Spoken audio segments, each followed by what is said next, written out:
So good afternoon, everyone. This is Arthur joining from Deltaee. Welcome to this Connected Home public webinar. Today we will be talking about the connected home markets beyond energy. I'm joined by my colleague Sue Fernell, who I think we should be hearing now. Sue, are you here? Yes. Can you hear me now? Can you hear me? I can't hear you, Sue, but Sue, now we'll try to fix the problem. Anyway, let's get started on this webinar. So, for those who haven't joined our webinars before, you have the opportunity to ask questions at any time. You have the question or the chat sections of the software, and you are able to write down a few questions, and we'll try to answer them as we go. And if we can't, we will follow up with you after the webinar and answer you by email shortly after. So the webinar should be around 45 minutes long, and we will try to keep up to time because we know you are busy people as well as us. So we will keep it to 45 minutes. So before we start, I just wanted to introduce our team in the Connect Dome or digital team of Delta.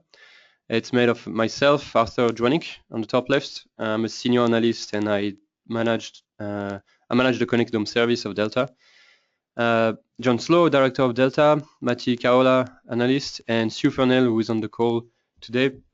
We'll try to fix the problem, Sue, if you can hear us, to make you speak. Okay, thank you.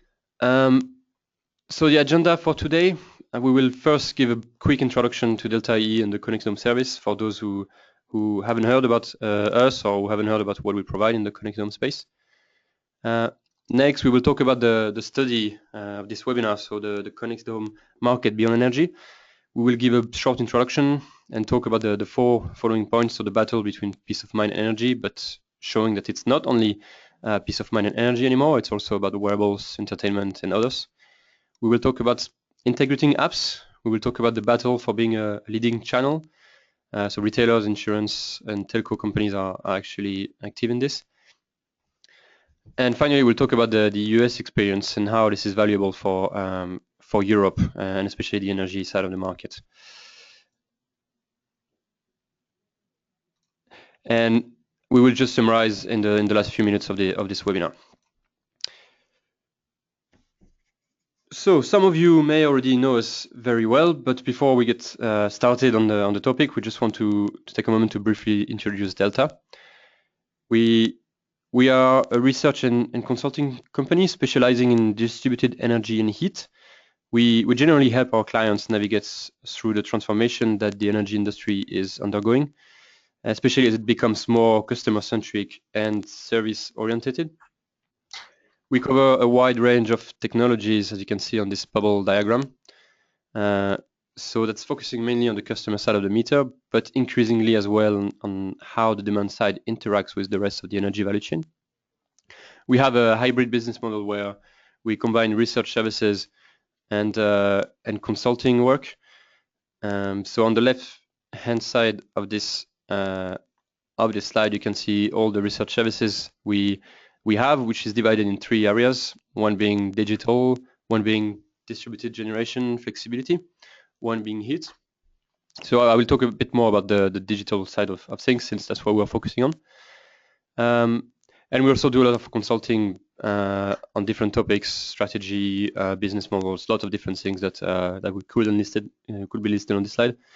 And we also organize a few summits. So, for example, we organize a Connect Dome summit in 2 weeks in Amsterdam, which is already full, but we bring together around 60 key companies of this market to discuss some of the hot topics of the Connect Dome. So, in terms of the different services linking to digital, so we have the Connect Dome service, and I will talk about it in a minute. But we also recently launched different services called Energy Services Innovation, Energy Storage, Customer Data Analytics. So things that are actually very relevant for the Connect Dome market. If you want to hear more about this, we have free webinars, blogs, white papers on this topic. So feel free to get in touch if you would like to hear more about this. In terms of the Connected Home service, the first thing that our subscribers get is a series of in-depth reports on different topics. So the hot topics of the markets, which can be about business models, which can be about platforms and protocols, which can be about customer research, a lot of different things. So this report I will be talking about today is one of those. The subscribers also get a series of in-depth reports on the country, the different markets in Europe. So far we have 8 different countries being reviewed, where we provide deep analysis of all the types of players, what are they doing, what are the strategies, what are the values they get out of it, what are the dynamics of the market in terms of policy, regulations, customers, prices, etc. And that helps us give a view on how the market will develop in the next 2 to 3 years. We also provide news, briefing notes, private webinars. And so this is a public one, but we also do private ones, and summits for our clients. So really what we call the ongoing relationship that we have with our clients. And finally, the clients have the opportunity to ask the analysts. So we offer some free time to help answer some questions that are not answered directly by the service. And the range of users among our subscribers, first of all, our subscribers are energy utilities, heating equipment manufacturers like controls or boilers or heat pumps, but increasingly as well telcos, startups, insurance companies, and others. And people using the service in their company is more from innovation, strategy, marketing, BD, product management, market intelligence, and a few others as well. So that's it for us. Now we'll talk about what we are interested in today, the connected market beyond energy. So I will give you a quick introduction on what we call the new 9 IoT segment framework that we focus on. So Deltaee has been focusing a lot in the past on energy and heat, which is our core business because we come from the space, but also on security and peace of mind, because that's kind of the battle that's leading the US market, and that's very relevant for Europe. So we did a report on this last year as well. But increasingly, as we look at the market, there are other verticals that are more and more relevant. For example, the fitness, well-being, and the entertainment, which we think are actually very relevant and could drive the whole IoT and connected market. And all of this actually linked to the insurance world. So when we talk to insurance companies, they are actually more and more interested in the connected home because there are lots of values they can generate out of this. And therefore, most of the verticals we are looking at are part of this. And finally, one new thing that's coming up, and especially if you were at the CES in Las Vegas, you could see some of this. So there are new integrating apps providers who actually link different devices and their apps together in a single app, and they have disruptive business models that could actually link everything together. So this is our framework we used. So the orange and the blue parts are the ones we focus on, and the gray ones are the ones we are not focusing on yet, which we might do in the future, but actually not as at the moment. So this is on the slide number 10. This is the table of content we use for the study, actually, which looked at first the product segment and market drivers for this market. And we really saw that peace of mind applications and their business models are actually quite interesting. Lots of things coming from the US that are working, that are not working. We looked at the channel landscape and the market drivers on this, specifically service providers, retailers, and integrating apps. We look in third at emerging and global market structure. So what is happening in the world that could actually impact the European market, specifically the energy side of the market. There are lots of integration on the big technology companies like Amazon, Google, Apple, etc. And also global offerings that are easy to replicate for the European markets. So I'm thinking about the wearables, for example, which is something relatively easy to use everywhere in the world. And finally, we looked at the differences between the US and the European markets. So what are the drivers in each of the markets? Why are this market behaving differently? And therefore, how can certain things in the US be applied to the European market? So I would like to hand over to Sue. If we can hear her now, I think she'll be fixed. Sue, can you Hello. hear? Can you Can speak? you hear me? Yes, can you hear me? Can Yes, you hear me? okay. Here you go, Sue. Great. Perfect. Hello, everybody, and nice to talk to you on this webinar. So I think one of the things is the battle between peace of mind and energy, and also a parallel battle with wearables, entertainment, and vertical strategies. In the peace of mind and security, there are already a number of learnings from around the world. There's a lot of talk about trying to do self-monitored security and then to sell it as a service. And it's typically the service providers like telcos and utilities who want to do that. But there's a fair amount of evidence that doesn't really work. You can either sell a true service with monitoring and other things as a service, or you can sell a product as a one-off fee in retail. But what failed was when Verizon launched a lower cost kind of $10 a month or whatever it was a security service that was pure self-monitoring, and not many people took it. Swisscom tried something similar. That doesn't mean that if you offer a pure product you can't subsequently cross-sell some features for an upgrade monthly fee. But I think the first thing is it probably either polarizes the market into monitored services for an ongoing service fee or self-monitoring products with a potential for an upgrade fee.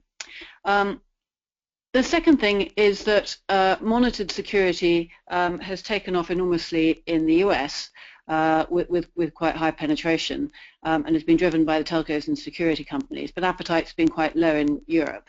In the US, often the contract lengths were quite long at 3 or 4 years, and those are coming down to 2 years.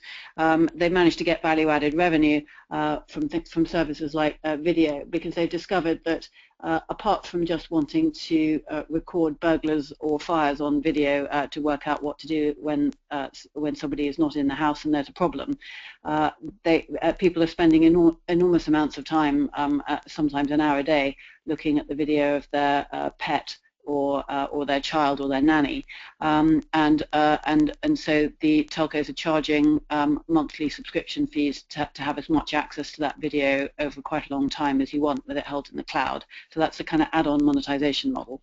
But we think that the underlying monitored security may be quite low penetration in Europe. The interesting thing, I think, that we've found in this study is that there's a number of things that might open up the European market, in fact the global market.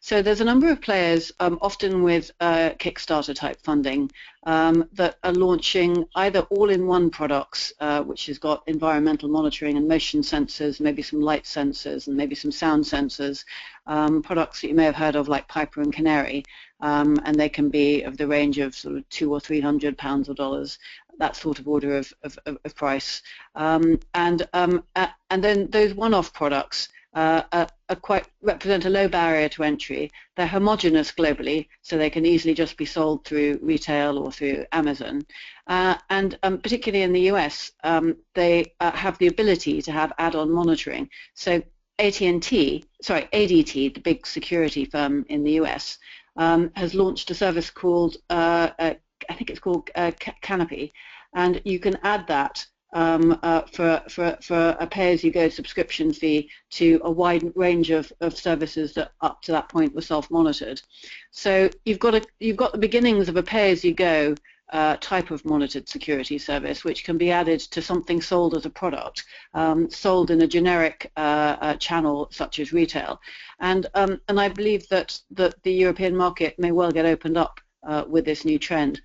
One of the reasons for thinking that is that there's some interesting data that says if you only look at the stats of traditional monitored security, Europe enormously lags America. But if you actually look at the percentage of homes that have got something installed for security, actually Europe looks much more advanced. So for example, in the UK, the number of homes that had something installed was about 30 or 40%. Because they had a lot of dumb alarms which weren't connected, and some alarms, some of which had bells and some of which didn't, but which weren't automatically connected. So homes do care about security. They're just potentially willing to pay a bit less on an upfront or an ongoing basis as the US market, and new models might well open that up. Next slide, Arthur.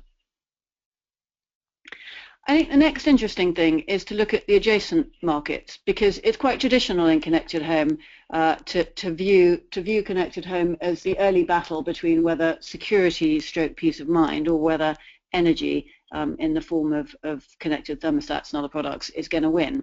But there's a whole bunch of adjacent markets, and wearables is one of the biggest. So in terms of volume, it's colossal. I mean, just in one quarter alone, last year, Fitbit shipped around 5 million devices, and Apple shipped around 3 or 4 million watches, smart watches, in the same period. Again, these are globally homogeneous products, so they can have global homogeneous strategies behind them. They get sold through retail. There's overlapping use cases with connected home, so alarm clocks can wake you up by vibrating on your wrist instead of an abrupt sound, whereas other connected home people are looking at trying to make lights do that. The watches can monitor heart rate and sleep quality and exercise and calories, and those could be feeders into connected home systems, particularly if you're looking at caring for the elderly. Some of those, or children or whatever, some of the same things you might seek to collect through connected home sensors can now be collected through these wearables. The wearables can also provide presence and location, and some of them even aspire at the Consumer Electronics Show to tell you emotional state as well. So again, these can be used in overlapping connected home categories such as well-being and keeping people at home for longer as they age. And you can also track a loved one's well-being. And again, this overlaps with a lot of the connected home offerings. Pets have been a hit category in the US with AT&T and Comcast pet monitoring by video to check the pet's okay, and tracker devices on collars to make sure that they don't go outside a geofence or that you can find them if they get lost. So again, these types of devices overlap with some of the more traditional connected home categories. And I think the thing to say is that you know, connected home in the US is, you know, again, a couple of million homes, that sort of order of magnitude. But these are shipping 5, 10, 15, 20 million a quarter in this wearables category. So there's a real possibility that this new wearables category could start to drive bits of the market. And next, Arthur. One interesting fact to you as well about the wearables is that, as we discussed before, these products are not great yet. They are just early versions of what they could do. So the Apple Watch, for example, has been really criticized in the market, and other wearables are not yet something that everyone wants to buy, but yet the volumes are still there, and we can expect this to grow very quickly once the products will be even better. Yes, thank you, Arthur. I forgot to say that, and I very much do believe that. And I think one of the interesting things, yeah, no, next slide is fine. And this applies to entertainment as well, is that the brutal reality is that consumers don't get excited about energy and heat. It's a kind of grudge purchase. And yes, they like some of the connected home offerings that they can get around energy and heat once they've got them. So yes, they like the ability to control their comfort remotely, or maybe have it self-learn, or that sort of thing. But it's a very different emotional engagement to buying than when they're thinking about entertainment systems, like their music systems, their sound systems, their TVs, or gadgets that are with them that are very much personal gadgets like mobile phones and now wearables. And so there is really a danger that the play for the connected wearables or the connected entertainment side of the home is the place where all the power comes. Because if, for example, you manage to get a connected home hub into the TV you sell, as Samsung has just announced with its top-end TVs, it's embedding the SmartThings router gateway in that. Or if you are Amazon and you launch new music speakers that everybody wants to buy, that can actually also integrate all your connected home devices and allow you to speak through Amazon to all your connected home devices. Or if you're Apple TV and people are buying you because they just love your Apple TV product for the entertainment that it provides, but suddenly it plays a critical role in the connected home, you can see how that creates a backdoor into the connected home ecosystem from a point of real pleasure and where a point where of emotional appeal where consumers are willing to spend on entertainment and other things. The other thing is that Amazon and Apple, and we'll come to this in a little bit, they're all working on vertically integrated strategies, and I think that is very different from many of the in-country strategies where you have a telco who's typically trying to cross-sell some connected home service to a percentage of its customer base. Amazon and Google and Apple and the like, Samsung as well, are looking at global markets, and they're looking at what they can do in a homogeneous way at the order of scale of millions of homes, tens of millions of homes globally per year. And I think this makes a very big difference in terms of the entry point. Next. So in terms of the vertical integration strategy, there's a number of reasons why people like Amazon and Apple are doing this. Firstly, they want to just reduce the barriers to entry by widening the choice of devices available and creating some kind of interoperability through their ecosystem. Secondly, some of them want to improve the radio problems, which are typically poor coverage or dropped out devices, and so they're looking at doing something about the radio level. Thirdly, they want to make the interoperability such that you can use one device across many use cases easily, and so that perhaps devices can self-discover each other, so that if you have a door lock and you have a light, then the door lock and the light can kind of self-discover each other, and then you could create use cases like when I turn the door lock on, make sure the hall light comes on. And fourthly, they want to capture cross-sell revenue of devices. In Amazon's case, I think that is particularly important, and I think Amazon, for me, is the one company globally that has got the most almost dangerous connected home strategy, because it is so tied to the very essence of what they do. Amazon is all about selling product, and their connected home strategy helps them to do that for their core business. So what have they got? They first of all can see all the speakers and music modules and things that sell on their store. So they had first-class customer intelligence as to what a great speaker system would look like. So they launched Echo. So now they have a product of their own in that category. Then they can see what kind of connected home devices are being bought. So then they know that if they wanted to make Echo be able to control a home, they can see which are the priority systems that it should integrate with. Then by making it voice integratable, so that the user can speak to the ecosystem via Alexa and instruct the home system, they're now recording every single command that the user makes across an entire ecosystem globally of people that have these Echo speakers. So now they know exactly what the use cases are that users are doing, at what time of day, and everything else. Thirdly, when they've got all this data, they're going to be able to suggest new use cases and new devices. So just as Samsung does today with SmartThings, if you have the SmartThings app and it's constantly trying to cross-sell you a new device, and just as Comcast and AT&T do in the US with their door-to-door field force people who install the monitored connected home services and say, well, actually, you should have another few sensors, or if you had this device, you could do the following extra things. So Amazon will almost certainly be using all this to cross-sell more connected home products in the Amazon store. And it doesn't stop there with Amazon.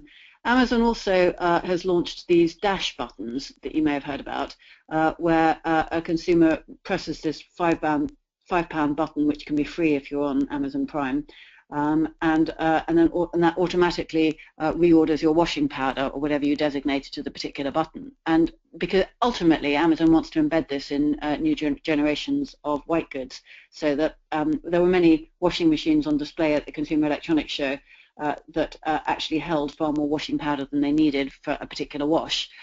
So it would hold the washing powder for many washes, and then potentially with this kind of Amazon technology included in it, it can reorder washing powder via Amazon. So then Amazon starts to take market share of goods that it currently only has low market share of.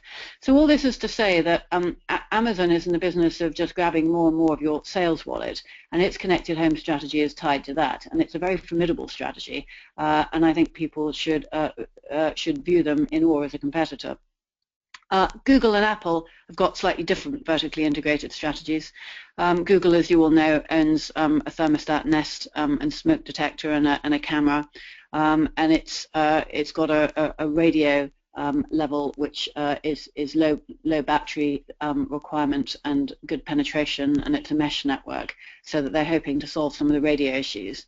And they have, via Weave and Brillo, are opening it up so that other people can add products. One of the interesting things about Google is that they want to create a world in which devices all reinforce their view about a status of the home. So if the smoke detector has a view about whether you're in or not, because it's got motion detection in it, and the thermostat has a view about whether you're in, then together their view is much more accurate than the view alone of one device. And they want that any device that comes into their ecosystem will preferably have as many sensors as possible, and that the definition of presence in the home or not, which can be used for so many use cases, will be strengthened by the presence of all of these devices. So you can see how if they were to start to achieve people adopting one or two devices, then the fact that that this notion of presence becomes stronger with the more devices you have. That's one way of strengthening the number of devices that a consumer will take from that particular ecosystem. They also have the works with Nest, which in terms of third-party channel deals will go off and strike deals. So if a utility said, well, you know, I quite like to launch this thermostat, but I also want demand response, then the works with Nest team will go off and find a demand response partner and figure out how to integrate it. So they also have the ability to be quite responsive to third-party channels, whether those be insurance companies or utilities.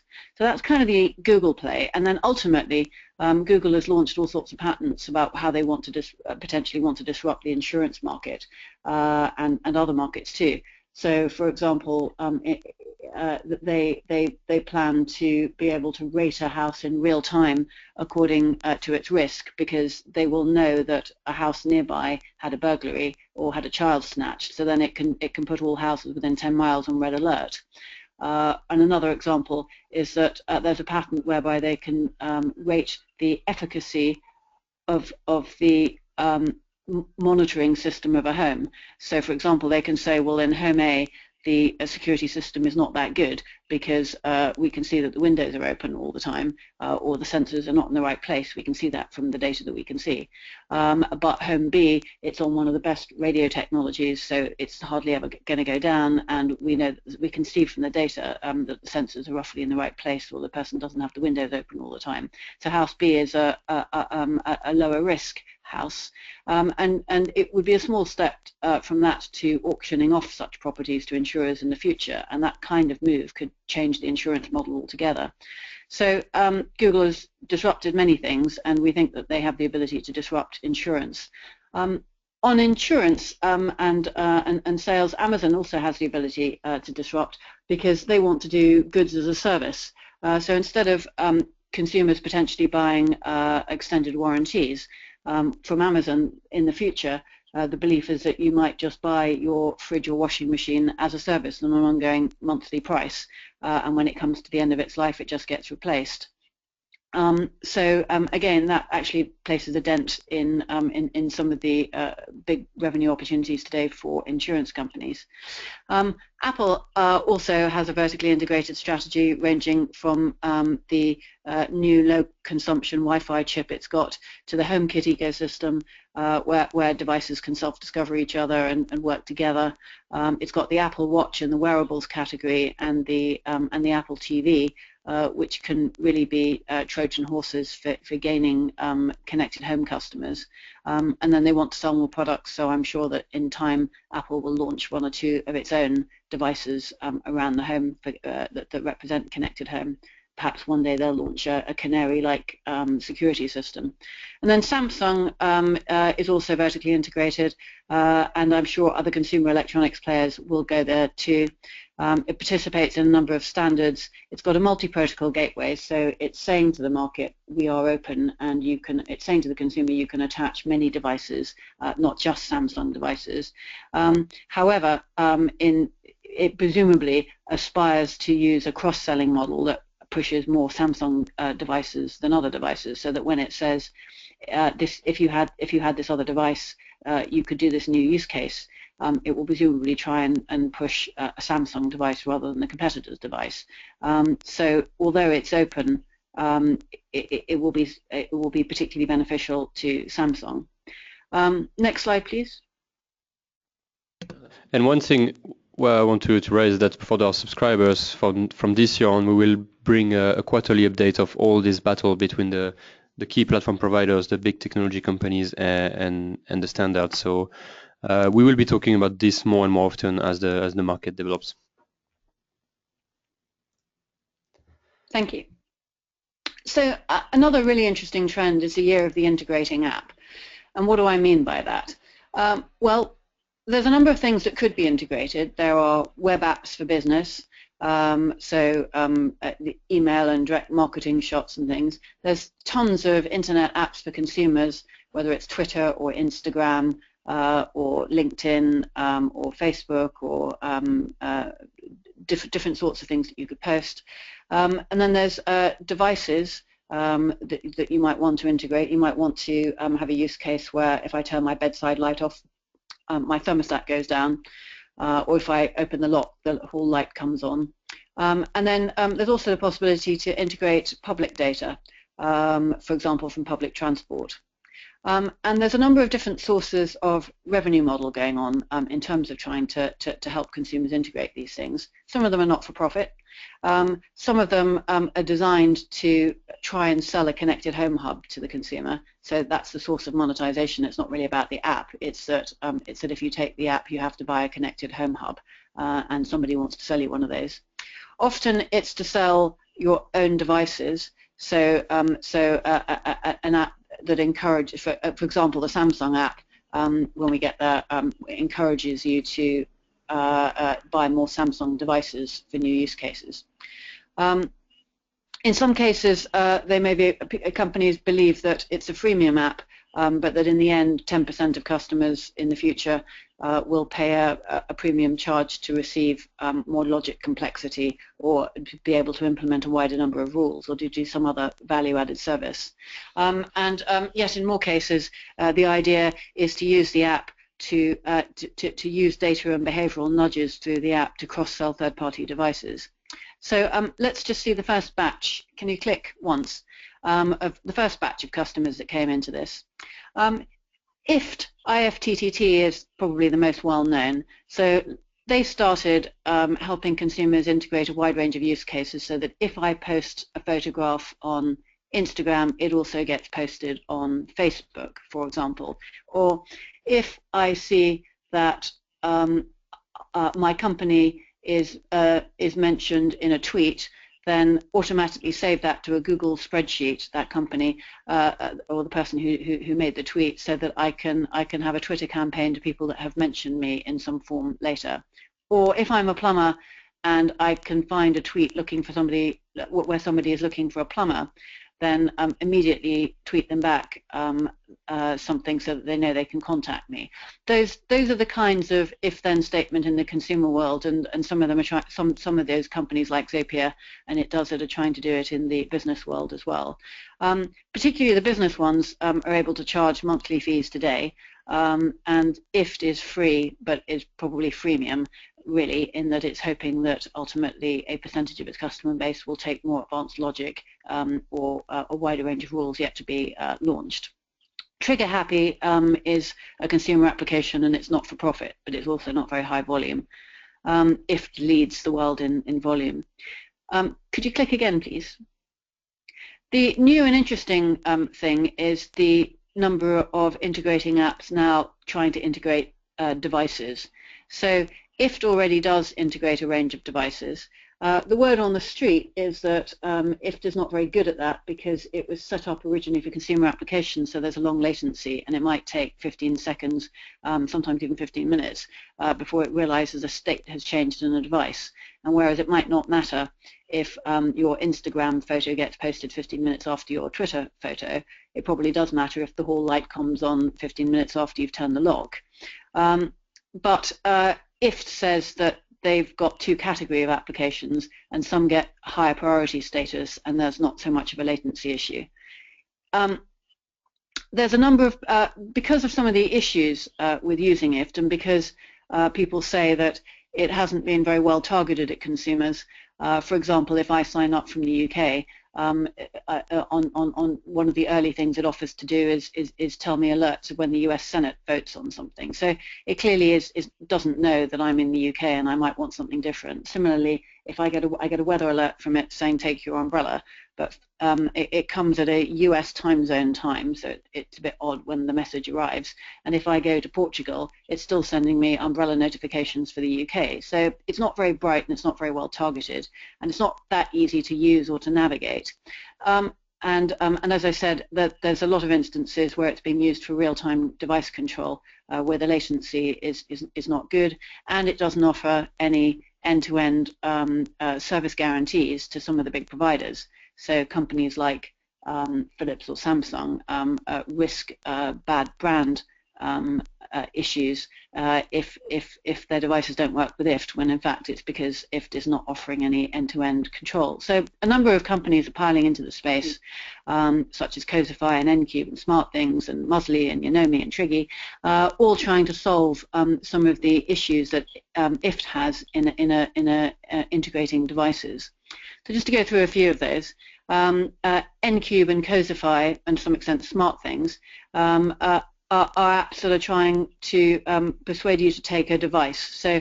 So Cosify will sell you the Cosify device, and then once you've got that, you're in their closed world at home, and you can use their app to set up if-then statements. So if I turn my thermostat down, then change the light bulb, or those types of things, whatever you want.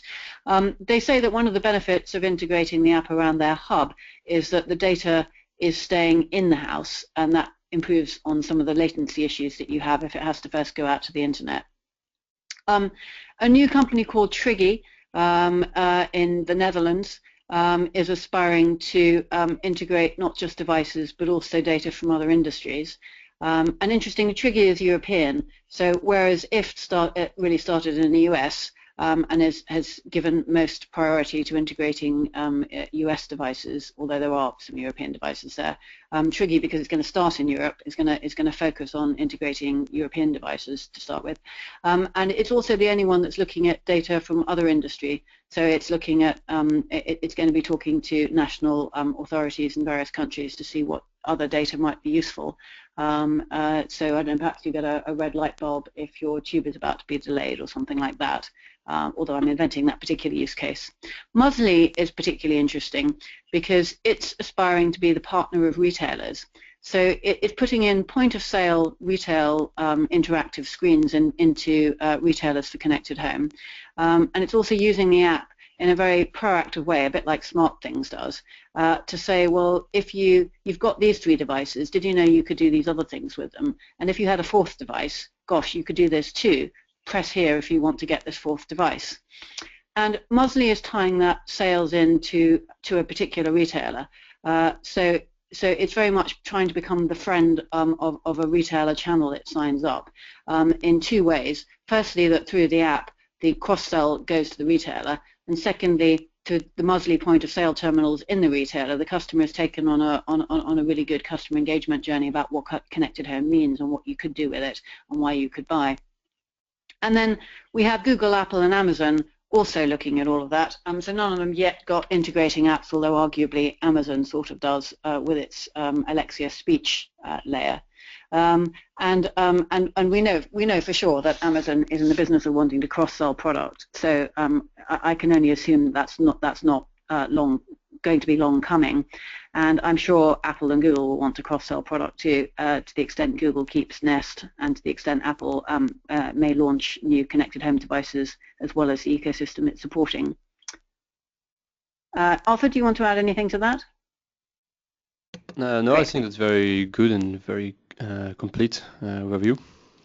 Okay, so on the channel strategy and who's going to win, so far in the US, the leaders, of course, as I keep saying, have been the traditional security companies like ADT and the telcos and cable operators.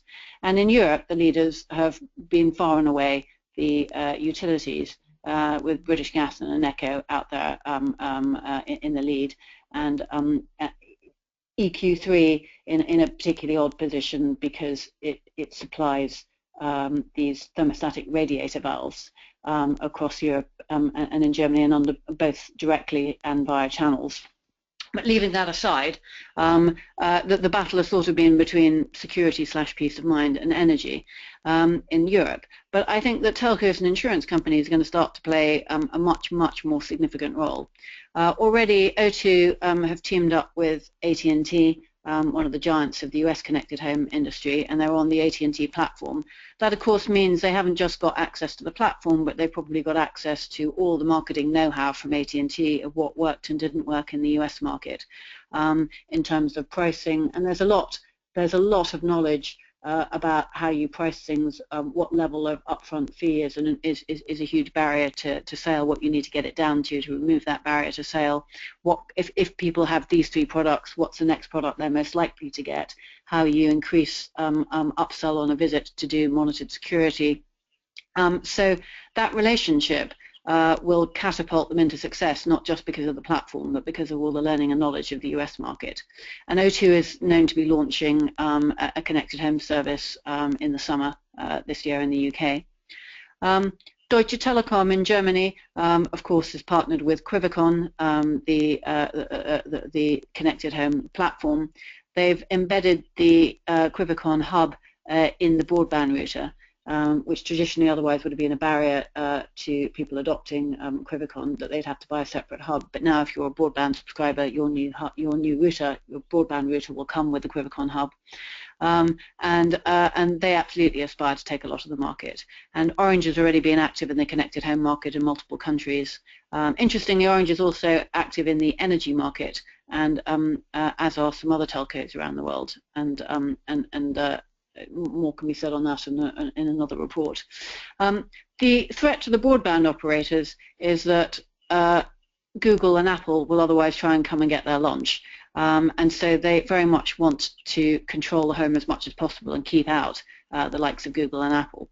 And they're aspiring to get more additional revenue than they are to reduce churn, but there are churn benefits as well. The insurance companies actually make great partners for everybody else, because there's a lot of cross-use cases of all the sensors. So the same sensor that can work out whether I'm in and whether I should reduce whether the heating can be turned down, or whether I'm not in and nobody should be in the house, but actually there's motion, so maybe there's an unwanted guest, a burglar or something. The same sensor can also be used to change the risk profile for insurance.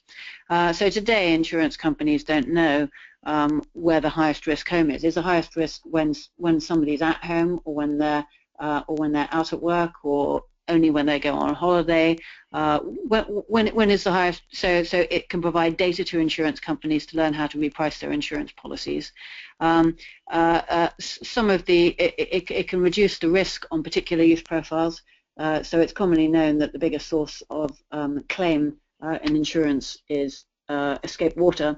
So sensors that can either sense the escape water or predict you're likely to have a burst pipe from temperatures falling below 4 degrees, or can allow the stopcock to automatically turn off as soon as any problem is identified, can save tens of thousands of pounds of damage in a home and can vastly reduce the claims that an insurance company has to pay.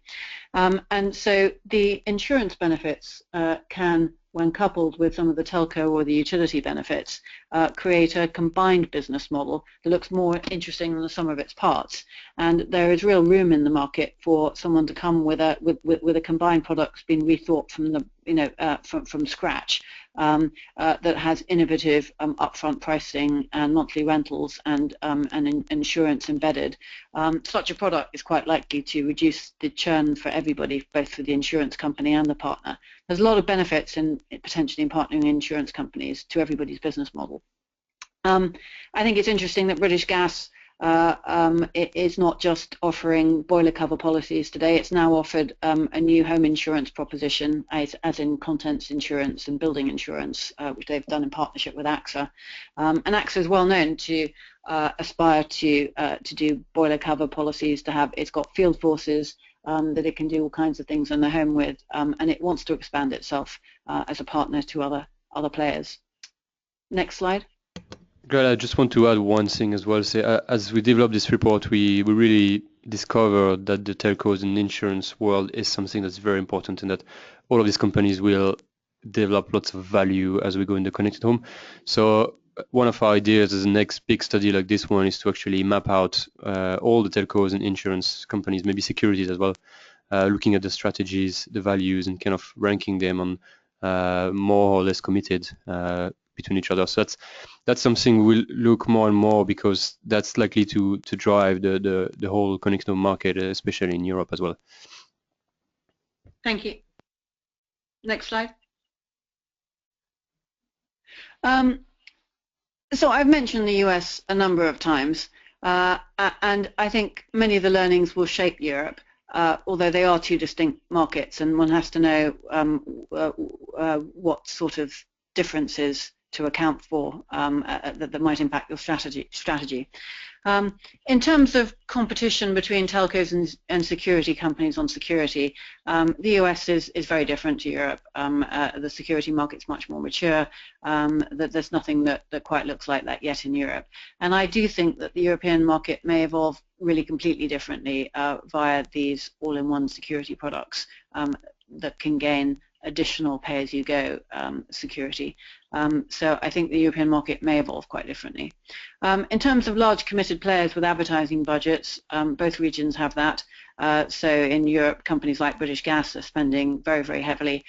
Focus groups in the UK suggest that there's high recognition of British Gas's Hive advertising, just as there is of Comcast and AT&T's advertising in the US. And that people are aware of what you could do with Connected Home. There is the large security market that exists to be disrupted in the US doesn't exist in Europe yet, but as we've talked about that, and I think Europe might evolve differently.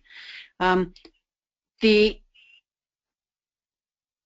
opportunity for early adopters and cool gadgets in a homogeneous market, that is true of Europe as well as the US, but the US tends to always adopt these technologies a bit earlier and a bit higher volume. So things like wearables and those sort of things have probably got higher penetration in the US than Europe, just because they always do. But Europe catches up fast on those types of things.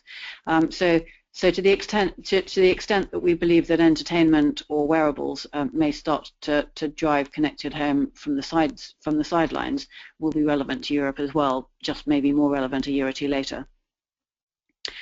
In terms of funding, there's always more funding available in the US, but all these crowdsourcing sites exist in Europe too, and there is still a lot of opportunity for startups here. I think what's interesting is that some of the crowdsourced companies are offering products that are globally homogeneous and work in many countries, so that some of these security products I've talked about, like Canary and Piper, they started in the US, but now they can be sold in Europe with very little product adaptation. They can be sold through Amazon and global retail channels, and are now going to be seen in physical retailers as well.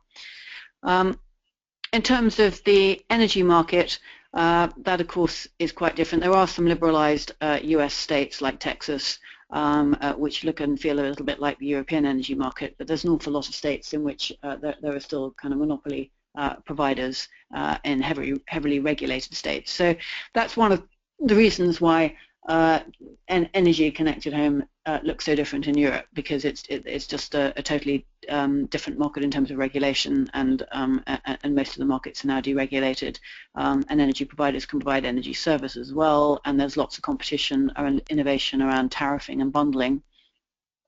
Smart meters are more heavily rolled out in the US, and the opportunities, sort of mission-critical opportunities to shift peak demand are much bigger in the US because of these summer peaks. So the variance between peak and off-peak pricing to the utility, or cost, if you like, can be vast in the US.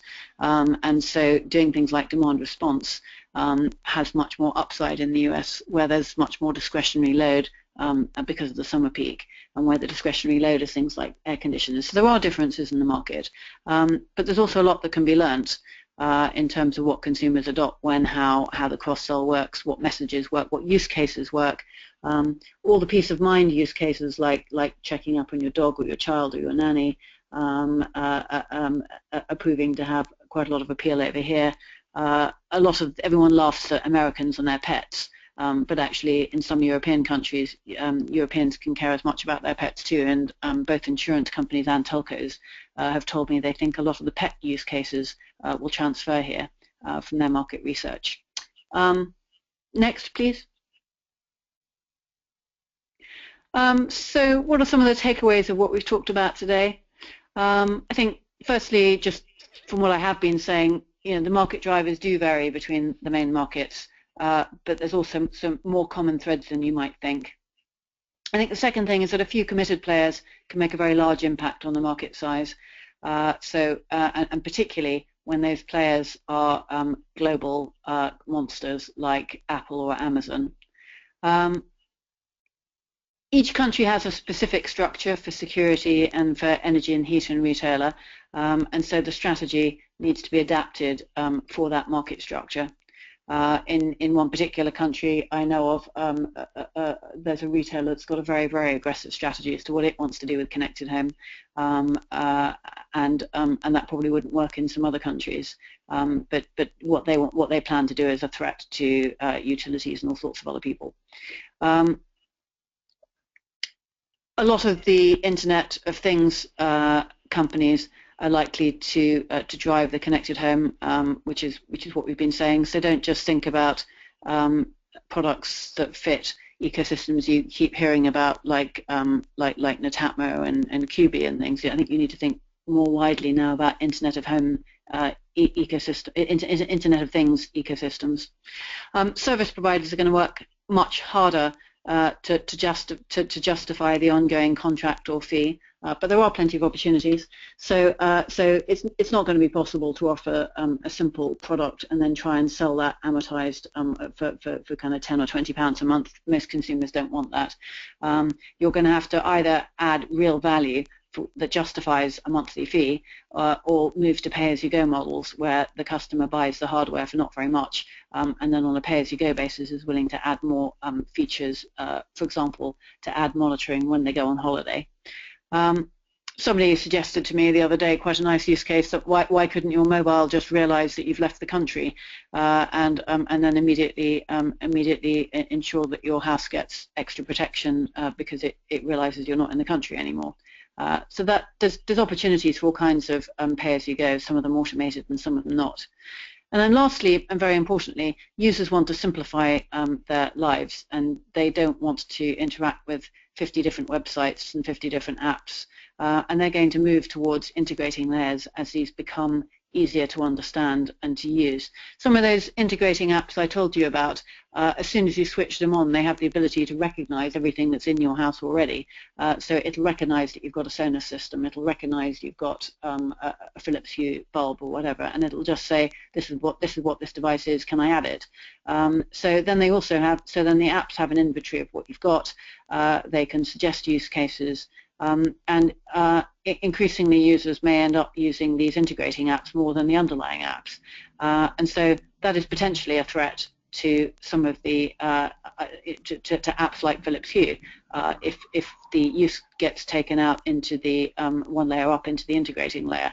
And if it's the integrating layer that can do cross-sell use cases and benefit from the value of the data, that's also a threat or an opportunity depending on where you come from. But I think that market is very immature and it's going to be a big new battleground. So those are some thoughts for today. I don't know if anybody has any questions. Actually, Sue, we're running out of time, so I think it will be time to conclude on this. All the questions that we have recorded will be answered individually after the webinar. If you have any additional questions or any comments or anything you want to tell us about this report, about anything else, feel free to reach out to us. So you have our contact details at the bottom here. If you would like to receive a copy of the slides or anything else, we would be really delighted to have your views and challenges from this space. So I hope you really enjoyed the webinar. Sorry for taking a few minutes over the time we planned, but I think it's a very interesting topic, and that everyone should be aware of everything that's happening in the global market of the IoT. So again, thank you very much for joining us today, and I hope to talk to all of you very soon. Thank you. See you as well. Okay, bye-bye, everybody. Thank Bye-bye. you. Thanks.